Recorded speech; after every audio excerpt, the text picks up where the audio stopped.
बिस्मिल्लाहिर्रहमानिर्रहीम। ये फंक्शन का लेक्चर नंबर 2 है। पहले लेक्चर में मैंने ग्राफ्स किए थे और फंक्शन और इसके टाइप्स जितने थे वो कम्प्लीटली कवर किए थे, लेकिन कुछ टॉपिक्स रह गए थे। मैंने आपको बताया भी था कि दूसरे लेक्चर में करूँगा। तो आज फंक्शन और उसके काइंड्स ऑफ फंक्शन को समझते हैं, जैसा कि N2 function, ON2 function, 1-1 correspondence, injective. भाई ये फंक्शन से रिलेटेड है और इससे क्वेश्चन ज़रूर आते हैं। तो पहले फंक्शन को रिवाइज करते हैं कि पहले लेक्चर में क्या पढ़ा था। फंक्शन को रिवाइज करते हैं और इस लेक्चर में आप लोग डिटेल के साथ डोमेन, कोडोमेन और रेंज को समझेंगे। ठीक है, ये आप लोग अगर ये समझ गए ना तो फंक्शन का पूरा कंसेप्ट आप लोग समझ जाओगे। ठीक है, पहले मैं इस एग्जांपल के साथ करता हूँ फंक्शन है क्या। पहले ही मैंने बताया कि ये आप एक मशीन ले लो, जो भी मशीन ले लो, अगर आप उसे इनपुट दोगे तो रिज़ल्ट में हमें क्या मिलेगा, आउटपुट मिलेगा। ऑब्वियसली बात है, जब इनपुट दोगे तो आउटपुट। एक जनरेटर ले लो, उसे जब आप इनपुट दोगे तो आउटपुट में आपको क्या मिलेगा, इलेक्ट्रिसिटी मिलेगी कि नहीं। तो ये क्या हुआ, जब हम एक इनपुट देते हैं और आउटपुट हमें मिलता है तो इसे क्या कहते हैं, फंक्शन। लेकिन फंक्शन की ज़बान में इनपुट को हम डोमेन देते हैं, डोमेन, और आउटपुट को हम क्या नेम देते हैं, रेंज। ठीक है, तो ये हमारे पास फंक्शन हो गया। अब इसका जनरल फॉर्म में लिख लेता हूँ, F of x is equal to y. F क्या है, फंक्शन टाइप, जो कि मैंने डिटेल के साथ फर्स्ट लेक्चर में किया है। एक्स क्या है, इनपुट। वाई क्या है, वाई है आउटपुट। ठीक है, तो ये हमारे पास फंक्शन है। अब फंक्शन की कंडीशन को करते हैं कि फंक्शन की कंडीशन क्या है। ये मैं कंडीशन एग्जांपल के साथ करूँगा। अगर वो एग्जांपल समझ गए, जो कि स्टोरी है, ठीक है, मैं वो सुनाऊँगा, अगर वो समझ गए ना तो ये आपके लिए भी बहुत ही ईजी होगा। ठीक है, कंडीशन पहले मैं एग्जांपल कर लेता हूँ, एक स्टोरी है, आप लोग सुनो। ठीक है, एक ग्रुप है ये वाला और एक है ये वाला। ये एग्जांपल समझ लो, बाकी फंक्शन का सारा का सारा कंसेप्ट इसी में पढ़ा है। ठीक है, ए ग्रुप है और बी ग्रुप हो गया। ठीक है, अब ऐसा है कि मैं इसे 1 2 3 4 5 6 ये मैंने लिया चिल्ड्रन। ठीक है, ये मैंने लिया वेमन, या इसे मैं नाम देता हूँ मदर।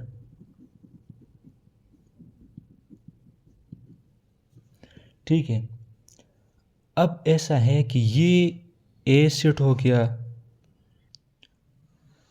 तो ये हमारे पास मदर होगी। ठीक, ये ए सेट है, ए इसको मैं नाम देता हूँ ए बी सी डी, और ई इधर 6 है तो इधर भी 6 होगा, ए भी।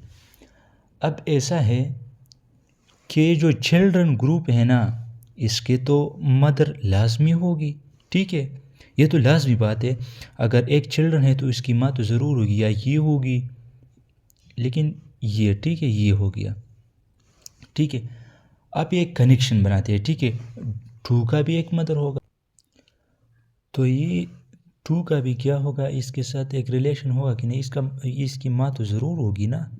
ठीक है, इसकी भी, इसकी भी, तो ये चिल्ड्रन, इसके मदर तो हुई।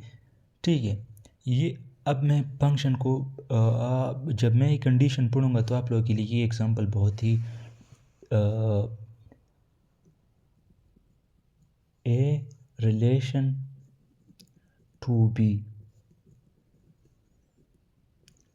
हम फंक्शन की ज़बान में ये ऐसे लिखते हैं ए रिलेशन टू बी। जब ये फंक्शन होगा तो ये इसके लिए कंडीशन ये होगी, फर्स्ट नंबर कंडीशन है एवरी एलिमेंट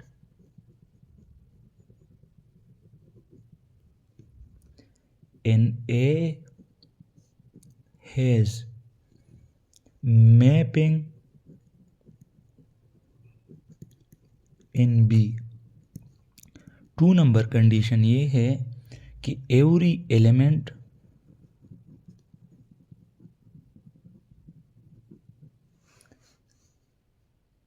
इन ए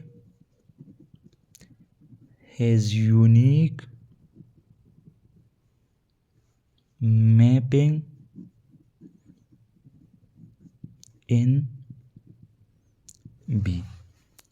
ठीक है, ये 2 कंडीशन समझते हैं, इस एग्जांपल से समझते हैं।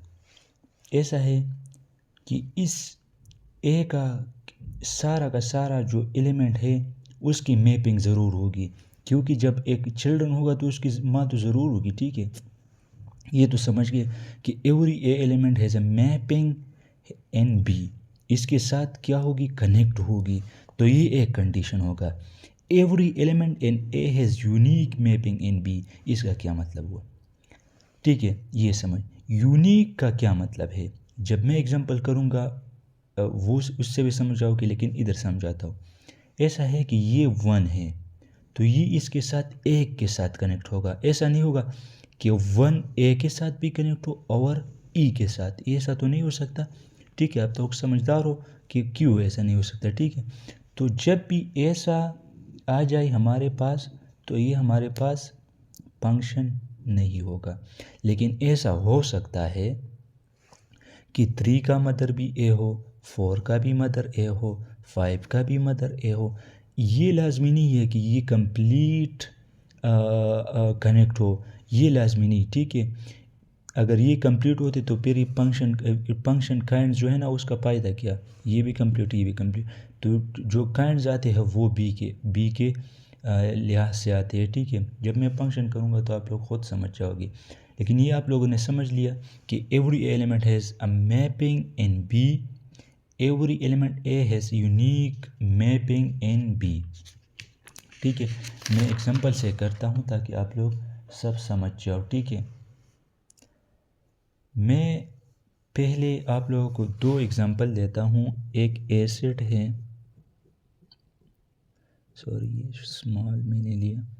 ठीक है, और ये मैंने लिया एक्स वाई जेड। ठीक है, ये हमारे पास जो है ना ये एसिड है, इसके साथ कनेक्ट हुआ, ये इसके साथ कनेक्ट हुआ, ये इसके साथ कनेक्ट हुआ। ठीक है, अब ये हमारे पास क्या है, ये हमारे पास डोमेन है जो इनपुट। ठीक है, ये हमारे पास कोडोमेन हुआ। ठीक है, अब जो कनेक्टेड है एक्स और वाई कनेक्टेड है ना, तो ये हमारे पास रेंज हो गया, आउटपुट हो गया कि नहीं, ये हमारे पास कोडोमेन। तो मैं अगर सेट के फॉर्म में लिख दूँ तो आप लोगों के लिए ईजी होगा। डोमेन हमारे पास ए बी और सी। ठीक है, कोडोमेन हमारे पास होगा एक्स वाई इंटू जेड, और रेंज हमारे पास एक्स इंटू वाई। बाकी अगर ये डोमेन कोडोमेन रेंज समझ गई ना, तो जो मैं एग्जांपल अभी जो टाइप्स कर रहा हूँ काइंड्स ऑफ फंक्शन जो मैं कर रहा हूँ वो आपके लिए बिल्कुल ही ईजी होगा। ठीक है, उसमें आपके लिए कोई भी मसला नहीं अगर ये समझ जाओ। ये हमारे पास ए सेट है, को डोमेन हो गया, ये हमारे कोडोमेन, बी सेट हमारे साथ कोडोमेन हो गया, और ये हमारे पास ए होगा। तो हमारे पास जो रेंज जो कनेक्ट होंगे बी सेट में वो हमारे पास क्या होंगी, रेंज, जो कि आउटपुट है। हमने इनपुट दिया डोमेन, हमें क्या मिला, रेंज मिल गया। ठीक है, तो ये हमारे पास क्या है, मैं अब एग्जांपल करता हूँ ताकि आप लोग सब समझ जाओ। ठीक है, ये एक सेट है,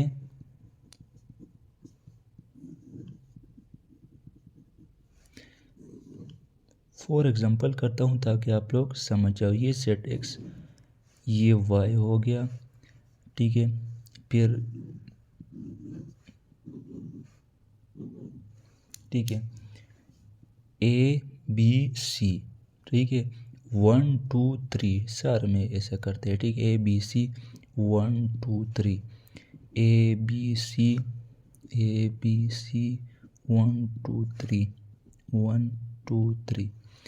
अब ऐसा करते हैं, इसका मैपिंग करते हैं, ठीक है, ये इसके साथ कनेक्ट होगा, ये इसके साथ कनेक्ट होगा, ये इसके साथ कनेक्ट होगा। अब ऐसा करते हैं, ये इसके साथ, ये इसके साथ, ये इसके साथ, ठीक है, ऐसा करते हैं, ये इसके साथ, फिर ये इसके साथ, फिर ये इसके साथ। अब ऐसा करते हैं, ये इसके साथ, ये इसके साथ, ठीक है। अब मैं 2 करूँगा और 2 आप लोगों ने खुद करने हैं, ठीक है। मैं एक ये करूँगा और ये 2 आप मुझे कमेंट में भी बता सकते हैं, ग्रुप में भी बता सकते हैं, कोई मसला नहीं, ठीक है। ये इसके साथ ये मैपिंग इसका हुआ है, ठीक है, 1 2 3 इसका मैपिंग तो हुआ है। अब यूनिक है ना, यूनिक भी है, तो ये हमारे पास क्या हो गया, ये फंक्शन हो गया, ठीक है। अब ये करते हैं, ठीक है, 1 2 3, ये आसान है, ये आप खुद कर ले, मैं ये कर लूँगा, ठीक है। मैपिंग इसका अगर मैं ये इसके साथ भी कनेक्ट करूँ कोई मसला नहीं, ठीक है। मैपिंग तो पहले कंप्लीट हुआ है, ए भी कनेक्ट है, बी भी कनेक्ट है, सी भी कनेक्ट है। अब देखते हैं यूनिक है कि नहीं। पहले मैंने आप लोगों को बताया अगर ऐसा आ जाए, ऐसा, ठीक है, ये फंक्शन नहीं होगा, ठीक है। अगर ऐसा आ जाए मसला नहीं, ठीक है, ठीक है। अगर ऐसा आ जाए मतलब ए सेट है 1 भी और 2 सी के साथ ये फिर फंक्शन है, लेकिन अगर ऐसा आ जाए तो ये फंक्शन नहीं है। आप लोग मुझे ये भी बताए कि ये फंक्शन है कि नहीं, ठीक है। ये 3 और 4, ठीक है, ये मुझे बताइएगा, ठीक है। अब काइंड्स ऑफ फंक्शन के तरफ आते हैं।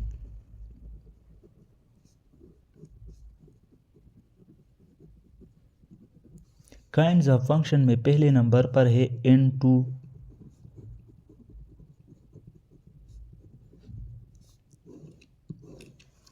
इनटू फंक्शन, ठीक है। मैं 2 सेट लेता हूँ, सेट से आप लोग आसानी से समझ जाओगे इसलिए सेट्स कर रहा हूँ, ठीक है। 1 2 3 ABC, ठीक है। अब फंक्शन में से लिख सकता हूँ, ये ए सेट हो गया, ये B, A to B function ये किस तरह होगा, ठीक है। ए सेट हमारे पास ये है, अगर ऐसा कनेक्शन आ जाए, ऐसा कनेक्शन हमारे पास आ जाए। अब मैं सेट्स में लिखता हूँ, हमारे पास डोमेन क्या है, डोमेन तो ए है ना, वो 1 2 3 है ना। कोडोमेन क्या होगा, बी सेट है, ये तो आप लोगों के लिए ऐसे होगा ABC, ठीक है। रेंज क्या होगा, रेंज हमारे पास R के बराबर होगा जो कि A और B कनेक्ट है। तो इनटू फंक्शन वो है जिसमें कोडोमेन जो है ना, कोडोमेन और रेंज बराबर ना हो। कितना इजी है, अगर कोडोमेन और रेंज और डोमेन समझ जाओगे ना तो ये इजी है। इसका क्या मतलब, ए सेट और ये बी सेट, अब जो बी सेट डोमेन है ना वो सारा का सारा कनेक्ट ना हो, या इस तरह भी लिख सकता हूँ जो ए बी है ना, ये सी इधर कनेक्ट नहीं है, तो ए बी हमारे पास रेंज हो गया। रेंज और कोडोमेन हमारे पास बराबर तो नहीं है ना, बराबर नहीं है, तो इसे हम इनटू फंक्शन कहते, क्या कहते, इनटू फंक्शन। अब 1 1 फंक्शन कर लेते हैं। 1 1 फंक्शन क्या है, ये हो गया 1 1 फंक्शन।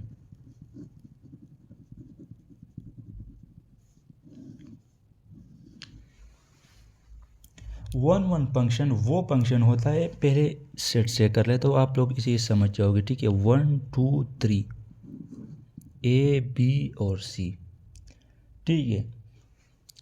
अब ये इसके साथ कनेक्ट है, ये इसके साथ कनेक्ट है, ये इसके साथ कनेक्ट है। इधर क्या है, F A to B function 1 1 function कब होगा, जब रिपीटिशन ना हो, ठीक है। जब ये इसके साथ कनेक्ट हो, ये इसके साथ, ऐसा नहीं कि 3 इधर तो ये इसके साथ डबल कनेक्ट था ना, इधर तो रिपीट हुआ है ना, एक ए बी 2 के साथ कनेक्ट हुआ है, लेकिन यहाँ पर क्या है 1-1 कनेक्शन हो गया 1-1। तो इसे हम क्या कहते हैं, इसे हम कहते हैं 1-1 फंक्शन। ठीक है, अब करते हैं and to and 1-1 function.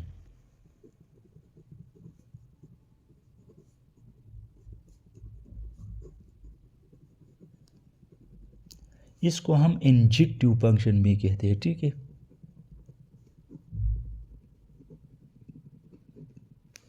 Injective and to and 1-1 function और इंजेक्टिव फंक्शन। अब मैं एग्जांपल से कर लेता हूँ। ये हमारे पास 1 2 3 हो गया।